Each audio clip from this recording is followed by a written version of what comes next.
আসসালামু আলাইকুম রহমতুল্লাহ। সকলের কাছে আমি আন্তরিকভাবে ক্ষমা চেয়ে নিচ্ছি যদি আমার কোনো ভুল হয়ে থাকে বা আমার কোনো ভুল হয়। আমার ভুলের জন্য আপনাদের কাছে আমি আগেই ক্ষমা চেয়ে নিচ্ছি। আমি আপনার সামনে আজ যে বিষয়ে কথা বলতে চাচ্ছিলাম সেটা হলো আমাদের দেশে যে কোনো রাজনীতিবিদ বা যে মানুষই ক্ষমতা যায় তাদের একটা দিক হলো তারা নিজেদের স্বার্থটা বড় করে দেখে, যার কারণে প্রত্যেকটা দলের প্রত্যেকটা মানুষের সমস্যা দিন দিন বেড়েই চলছে।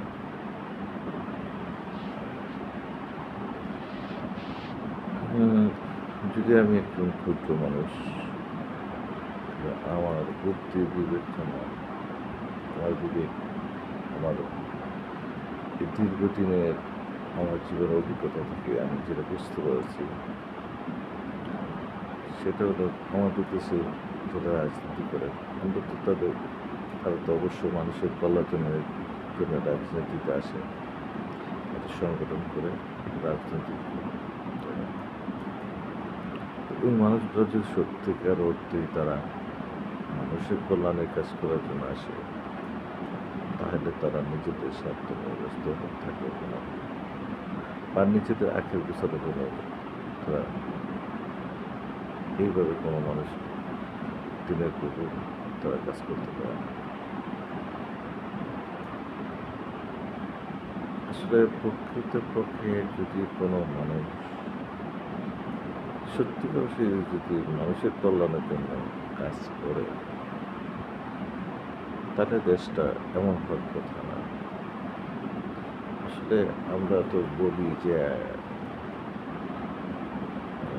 মানুষের কল্যাণের জন্য মুখে বলি, বাস্তবে কি তার মিল আমরা পাচ্ছি?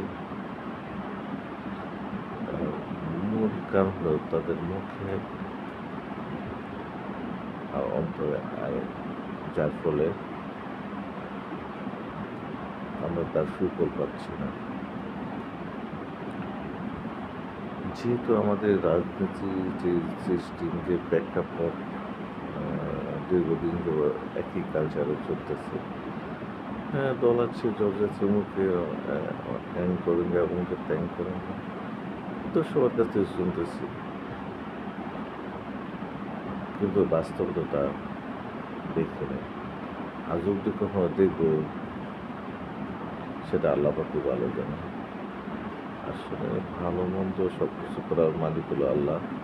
আমরা চেষ্টা করতে পারি, বাকিটা আল্লাহ না করে আমাদের কোনো ক্ষমতা নেই। তবে আল্লাহ পাক আমাদেরকে যেটা বিবেক বুদ্ধি দিয়েছে সেই বিবেক বুদ্ধি যদি আমরা সঠিক কাজ করি তাহলে অবশ্যই আল্লাহ আমাদেরকে ভালো রাখবে। কিন্তু আমরা আমাদের বিবেক বুদ্ধি যেটা দিয়েছে সে বিবেকের কাজগুলো তো আমরা করি না, না করার ফলে তো আমরা সমস্যার সম্মুখীন হচ্ছি। আমি একটা জিনিস খুব পরিষ্কার বুঝতে পারছি, সত্যিকার অর্থেই যারা রাজনীতি করে বা যারা রাজনীতি করার মূল উদ্দেশ্য যদি তাদের মানুষের কল্যাণের জন্য, তাইলে আমাদের দেশে যেহেতু যে ক্ষমতা যায়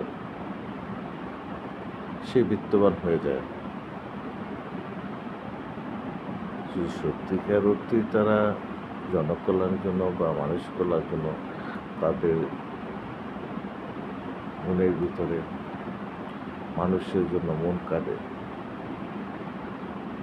তাইটা তারা নিজে থেকে যারা রাজনৈতিক দলগুলো যে আমরা বিত্তবান হব না এমন একটা কমিটমেন্ট, এমন একটা দল তৈরি করুক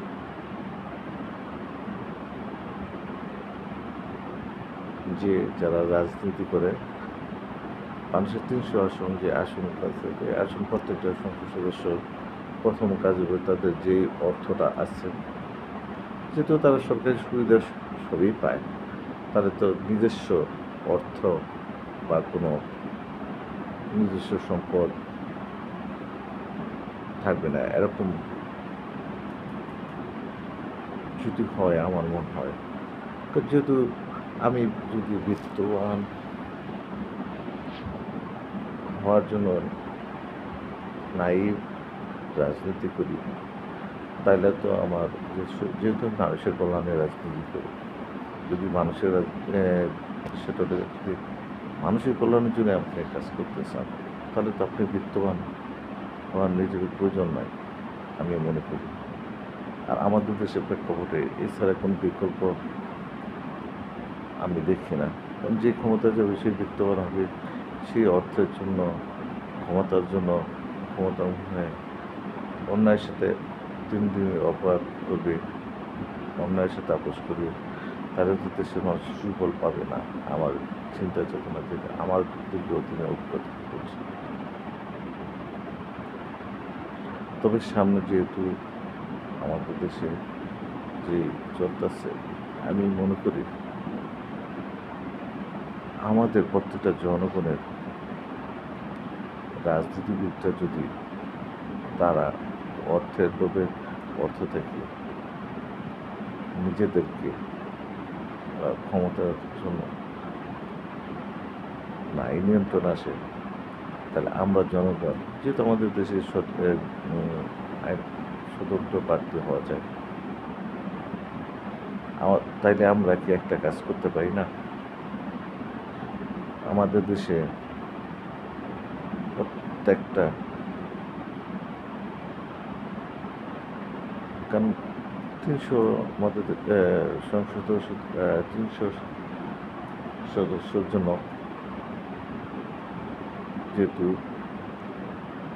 কারণ বাংলাদেশের জন্য কি 300 সত্যিকার মানুষ আমরা খুঁজে বের করতে পারি না, যারা মানুষের জন্য যাদের হৃদয় কাঁধে, যাদের বিবেক বুদ্ধি আছে, তারা জ্ঞানী,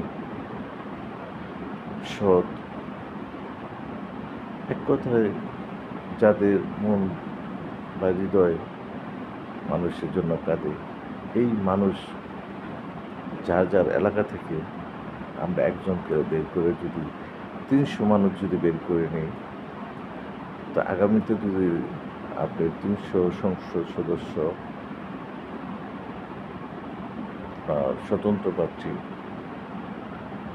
সৎ মানুষ আমরা নিজেরা বের করে আমরা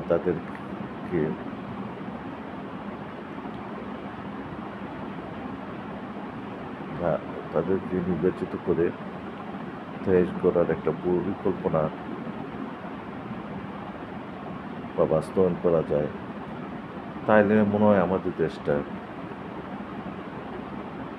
আল্লাহ পাকই ভালো জানে, হয়তো ভালো কিছু আমরা পেতে পারি বা ভালো কিছু তারা আশা করতে পারি।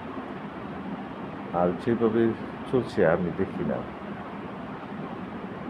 কারণ আমাদের দেশে যারা পরিকল্পনা বা পরিচালনা করে, আমি শুরুতেই দেখি শিক্ষা খাত দেখতে করে শুরুতেই ভুল, যেখানে শুরুতেই ভুল হয় আমার বিবেক বুদ্ধিতে,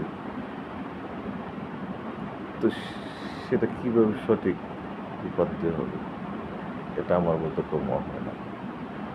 আমার মনে হয় আমাদেরকে জাগ্রত হওয়া উচিত।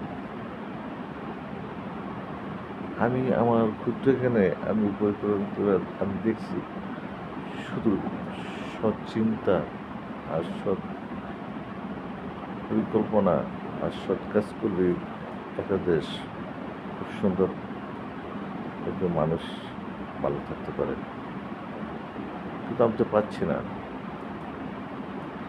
কারণ দিনের আজ অব্দি আপনার যারা আমরা আমার বয়স যে বয়স থেকে যতটুকু তার অভিজ্ঞতা থেকে আপনারা দেখছেন, এই যে এতগুলা দেশের গণতন্ত্রের কথা বলে, স্বাধীনতার কথা বলি, আমরা আসলে কি আমরা স্বাধীনতা পেয়েছি? আমরা কি গণতন্ত্র পেয়েছি? আর একটা জিনিস আপনি খেয়াল করেন, যে লোকের তার হকটা আরেকজনে নষ্ট করছে, আজ আজ অব্দি আমরা আমাদের হকটা বুঝে পেয়েছি, আজ অব্দি আমরা ন্যায়টা বুঝে পেয়েছি। ধরুন আমার 1 বিঘা জমি অন্যজনের জোরপূর্বক দখল করে নিয়েছে, আমার বাবার আমলে দখল করে নিয়েছে, আমার দাদার আমলে দখল করে নিয়েছে। ধরুন আমার দাদার সময় এই যে সে জমিটা দখল করে নিয়েছে বা জোরপূর্বক যে কোনো পরিস্থিতি করে সে নিয়ে নিচ্ছে। ওই জমিটা আমার বাবার আমলেও উদ্ধার হয়নি, আমার আমলে উদ্ধার হয়, আমার সন্তান উদ্ধার হবে, সন্তানের আমলে উদ্ধার হবে, সেটা আল্লাহ পাক ভালো জানে। যেহেতু আমার দাদার, আমার বাবার, আমার এখন পর্যন্ত তার অধিকারটা ফিরে দেওয়া হয় না, তার ন্যায্যটা পাওয়া, যে তার আমার সম্পদটা আমাকে বুঝিয়ে দেওয়া নেই, তাইলে আমি কী করে বুঝবো যে আজ অব্দি বাস্তবায়ন বা রাজনীতি করতেছে তারা মুখে ছাড়া, বা যারা ক্ষমতা যারা তারা মুখে বলা ছাড়া এর বাস্তবায়ন আমি দেখিনি। আপনারা দেখছেন কিনা আমি জানি না। খুব লোক দেখানো কিছু কাজ হয় আমাদের দেশে। আমরা যে জায়গায় কাজ করি, যখন এই যে মানুষের যে দায়িত্বই নেই,